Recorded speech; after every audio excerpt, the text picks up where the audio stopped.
পবিত্র ঈদ উল ফিতর উপলক্ষে ময়মনসিংহ সিটি কর্পোরেশনে কর্মরত পরিচ্ছন্নতা কর্মীদের মাঝে প্রধানমন্ত্রীর ত্রাণ তহবিল থেকে বরাদ্দ নগদ অর্থ বিতরণ করা হয়েছে। প্রধানমন্ত্রীর ঈদ উপহার পেয়ে খুশি ময়মনসিংহ সিটির পরিচ্ছন্নতা কর্মীরা। মঙ্গলবার দুপুরে নগরীর টাউন হলের তারেক স্মৃতি অডিটোরিয়ামে আনুষ্ঠানিকভাবে উপহার হস্তান্তর করা হয়। ময়মনসিংহ সিটি কর্পোরেশনে 687 জন পরিচ্ছন্নতা কর্মী নিয়োজিত রয়েছেন। তাদেরকে ঈদ উপহার দিতে আজ মঙ্গলবার টাউন হলের তারেক স্মৃতি অডিটোরিয়ামে জড়ো করা হয়।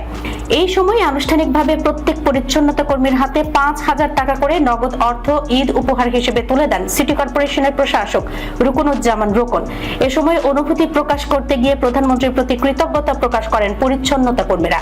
পরিচ্ছন্নতা কর্মীদেরকে ক্লিন সিটি করতে দায়িত্বশীল হয়ে কাজ করার আহ্বান জানিয়ে উপহার বিতরণ অনুষ্ঠানে সিটি কর্পোরেশনের প্রশাসক মোহাম্মদ রুকনুজ্জামান রোকন বলেন, আমি ধন্যবাদ জানাই প্রধানমন্ত্রীকে, কারণ তিনি ভেবেছেন সমাজের সবচেয়ে নিগৃহীত মানুষ এই পরিচ্ছন্নতা কর্মীর কথা মাথায় এনেছেন। তিনি আপনাদের হাতে নগদ টাকা তুলে দিতে বলেছেন। আমি মনে করি তিনি প্রতিদিন যা করেন তাতেই চমক মনে হয়। প্রিয় শহরটি সকলের বসবাসযোগ্য হওয়া জরুরি হয়ে পড়েছে। আমরা সকলেই সিটি কর্পোরেশনের সেবক। আমাদের কাজ সিটি কর্পোরেশনের মানুষের সেবা দেয়া।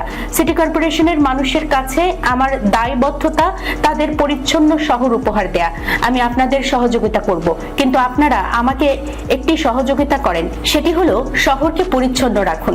ভারপ্রাপ্ত প্রধান নির্বাহী কর্মকর্তা সুমনা আল মজিদের সভাপতিত্বে জ্যেষ্ঠ সহকারী সচিব এস.এম. মিকাইল ইসলামের সঞ্চালনায় আরও উপস্থিত ছিলেন প্রধান বর্জ্য ব্যবস্থাপনা কর্মকর্তা শিরিন সুলতানা, প্রধান ভান্ডার কর্মকর্তা এ.এইচ.এম. আরিফুল ইসলাম, প্রধান প্রকৌশলী রফিকুল ইসলাম মিয়া, আঞ্চলিক নির্বাহী কর্মকর্তা নাহিদ ইসলাম, প্রধান স্বাস্থ্য কর্মকর্তা এইচ.কে. দেবনাথ প্রমুখ।